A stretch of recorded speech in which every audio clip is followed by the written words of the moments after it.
Welcome back to Federal Insights, a discussion on smart base of the future, sponsored by Verizon on Federal News Network. My guests today are Cornelius Brown, the Director for the Department of Defense Sales at Verizon, and Brian Schramsky, the Managing Partner for 5G Public Sector at Verizon. I'm your moderator, Scott Maucione.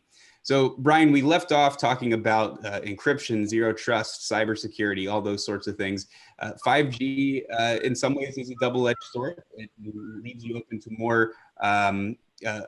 more surface area for attack, but also gives you faster faster response times and things like that. Maybe tell us a little bit about some of the challenges that 5G might bring, and then we can go into some of the advantages. Sure. I mean, there's, my public service announcement here. So as we move to 5G, and we hear this a lot, not only from the DoD, but also Homeland Security and Department of Justice, right? So first and foremost, we'll always be CALEA compliant, right? So that's one of the fears I would say when it comes to 5G. There is a fear of going dark, right? Higher levels of encryption, but rest assured we're CALEA compliant.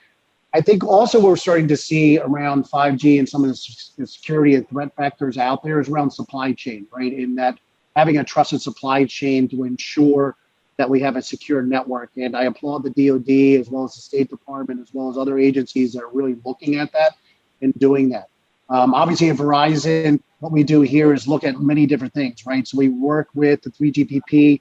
We actually do industry outreach. So we work with our partners out there, and I'd say the community, so the other telcos as well. So we work with importance. It's in our best interest for this great country to actually make sure that we all have a very good security model when it comes to 5G. And then, you can never, rest on your laurels when it comes to security, right? So there's also, better encryption in 5G, mutual authentication, which we adopt as we get into release 15. And there's some new things coming out, release 16, as we get into standalone core in 22 from Verizon, which we're very excited for. The encryption in that slice opens up network slicing, which we're very excited for.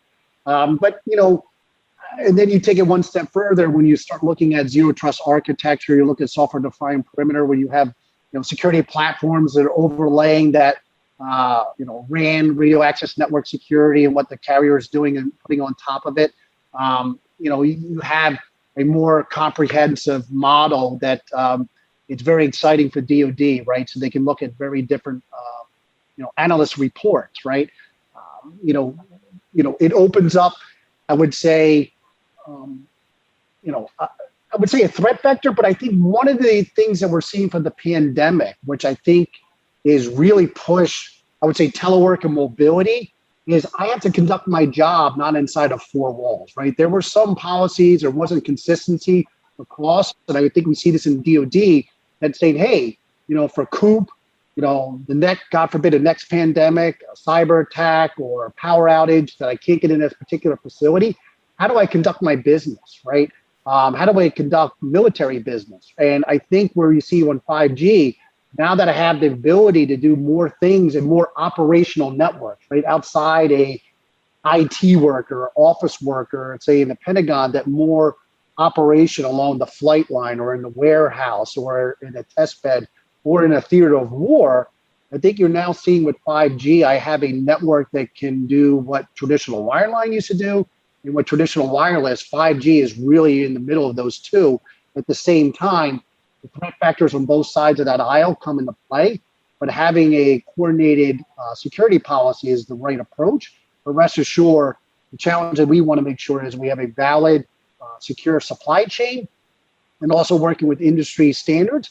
And most importantly, having outreach, working with public sector agencies, federal, state, and local, to make sure that we meet their needs and their challenges when it comes there. Because I think some things open up the mind, right? When we talk about edge compute, as Cornelius mentioned, things like FedRAMP come into play, right? Because we're actually hosting the application at the edge. So the cool thing is with 5G, we can take, cloud security or network security, and actually 5G uses both of those. We just start bringing it in. It's not, I have to design something completely different just for 5G, right? We can leverage some of those best security practices when we talk about 5G and edge compute. One of the things we haven't talked about much is encryption. the encryption is getting more and more complex over time. And then I'm assuming also with having more devices, encryption is going to be more complex. So either Cornelius or Brian, where does that fit in with 5G and maybe even like quantum computing? Sure. Because rings are going to get a lot longer than we can imagine. No, that's a great question, Scott. I mean, obviously with 5G in release 15 and release 16, there's higher levels of encryption with 5G. We're adopting those networks. As I mentioned before, right, there's over the top that you can do, right, if it's software-defined perimeter, zero trust architecture, all that kind of stuff, right? But you bring up a good point with the quantum computing, not quantum key distribution, which we do use as well. But that's always a concern, right? How do we make sure that we have a very secure network, not only for the military, but also the tens of millions or hundreds of millions of customers on a commercial network, right?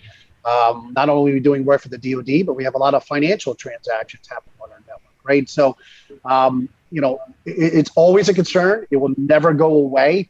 And it just keeps us on our toes and make sure that we have a very secure network, and always improving that network, right? And we're looking at other things, right? So another topic that we get a lot of questions about on 5G is O-RAN, right? And we're committed to O-RAN. We're part of the 5G O-RAN Alliance, and we're welcoming new interfaces and possibly new security models that actually come out of O-RAN. So we publicly stated that we're excited about O-RAN, putting development work behind it, and we're looking for the first partner portfolio to actually supply us and possibly those scenarios when it has advanced security considerations when it comes to O-RAN and actually incorporating into our overall network strategy.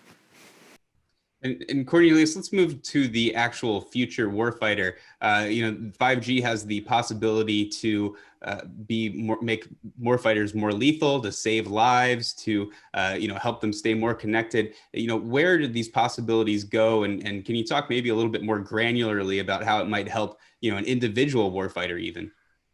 Yeah. So, two areas I would call out that, we saw accelerated coming out of the pandemic. And the first one was really centered around immersive learning and education, right? So when you think about traditional learning, how that typically will happen in a classroom setting, we saw that shift and we'll continue to see that shift into solutions like augmented reality and digital environments. And we have a number of solutions underway that are being piloted today. Another one we could touch on would be around healthcare, right? Where when you think about, virtual doctor visits, remote patient monitoring on, wearable devices, and improved patient outcomes, we will continue to see that be increased. And those are both great examples, coming out of a COVID pandemic, that we were able to improve the lives of those on base and improve, the capabilities that we're providing to the warfighter. So to create all of this 5G, there has to be obviously a backbone to make sure these things are working and are steady and hardy, to make sure the Defense Department can use them for all the information it needs. How are you building that out? How are you making sure that's secure? Yeah, so one of the things that Verizon remains focused on is delivering our One Fiber project, which happens to be one of the largest infrastructure projects in the US. And that's really helping continue the momentum in scaling 5G because, to your point, fiber is a very important element. And last year, we really hit our stride, delivering almost 1,400 route miles of fiber per month. I've heard of different future technologies as well, maybe ones that we haven't even fathomed yet, that might be helpful and maybe able to connect into 5G. We've seen, I've heard of some fabrics that have, connectivity through the internet. You're able to monitor people's vitals and make sure that they're still alive, see when they're anxious or when they're calm and all those sorts of things. Have you heard of any farther future technologies and, what other applications might there be that we may not have even thought about yet? Yeah, so within the DoD, the wearables is becoming a segment that is continuing to grow. We've seen solutions like connected rings as an example that are constantly checking, vitals for those that are out in the field. And, one of the things we'll see around telehealth and telemedicine in general is just the massive explosion because, the ability to detect things ahead of time and be predictive and offer, solutions that, really maintain the warfighter in the field. So that is definitely an area that we're going to see continue. And Brian, one thing that people maybe sometimes forget is that military families also live on these bases and they'll be connected to 5G as well. What are some of the just regular things that you might be able to get that might be really excited for you? Yeah, I mean, we forget about that, right? So we talk about all the next generation technology. So I mean, for military personnel, right, they're living on the base, right? They'll be able to take a shuttle or bus. They'll get them around, right? All that cool stuff. But more importantly, just connection, right? So if they're using video calling, whatever platform that they're using, right? Google, Zoom, FaceTime, right? On these connected devices, they'll just have a much better experience, right? They'll be in high definition video. They'll have faster bit rate, so they can do more videos. They can upload information, all of that good stuff, right? And you couldn't ask for much more, right? To have a very intimate and immersive experience in a personal way, right? Where you're connected is very exciting. I know I have 2 teenage daughters, and if I want to call them, I had to do a video. Audio, they don't like the audio experience. They want to see you and do it every day. So, imagine for military personnel that, they do the great work to protect this great country. If they can connect in a video, that's awesome. And, that gets me excited, and I'll probably tear up. I'm pretty emotional. I'm like the Dick Vermeil here. So it is really cool stuff to be able to do that and provide that technology. And I'd assume that could probably help with future education as well. I mean, people that are in remote areas during the pandemic, there's probably really could have used 5G, but in the future we may have people anywhere really, and maybe even using 5G up in space at times, right? Yeah, one of the things that we learned from the pandemic is we had a huge growth engine in terms of distance learning, right? So if we look at K through 12, right? Huge learning aspect, right? Where people didn't have connectivity, we're able to provide connectivity. I think that's very applicable in the military, right? Where we have, if we have isolation, with the pandemic, I can't go in certain barracks, I can only have certain people in there, but I want to be connected so they can have a device and be connected and actually have that training. I think where you're going to take to the next step in some of the use cases, as Cornelius mentioned, is things where I want to do predictive maintenance and I actually want to put on an AR, VR headset and actually, work on a piece of, a tank, a plane, a Navy vessel, right? And I don't necessarily have the expertise, but I'm able to do that. I will tell you near and dear that's right there with the DoD. We actually have a project right now with the VA, the Veterans Administration in Palo Alto, California, where we're actually using 5G to power robotic surgery, right? Where now we can get 3D images, where today, you have static 2D images, right? Where you kind of, left, right side of the brain, top, bottom. Now we can actually have a 3D hologram, and it's leveraging our partners as well as our 5G MEC, as well as our 5G RAN, and actually able to do that, right? So you can actually look around and see up, down, and right rather than looking at static 2D images, right? So be able to power that technology, that will only get better, right? So, I tell this to people all the time, right? When we rolled out LTE and 4G, Uber and Lyft or Airbnb weren't thought of, right? And all of that experience now is done through a mobile device, right? So now that we have that 5G technology, I tell this all the time, this is a 10-year project, right? We're like year 4 in. We started really in 2017. We've got a lot of runway, if you will, use military terms, as Cornelius mentioned. We just got the C-band auction. You'll see that rolling out over the next 3 years into 2024. That's 3 years from now. And then all those applications, the ecosystem will only increase as we go the next couple of years, right? So rest assured, this is a marathon, not a sprint. But at the end of the day, customers want connectivity, they want reliability. And that's all we're about. And we can power that infrastructure from the military. I think it's a win-win for us, and it's a win-win for them.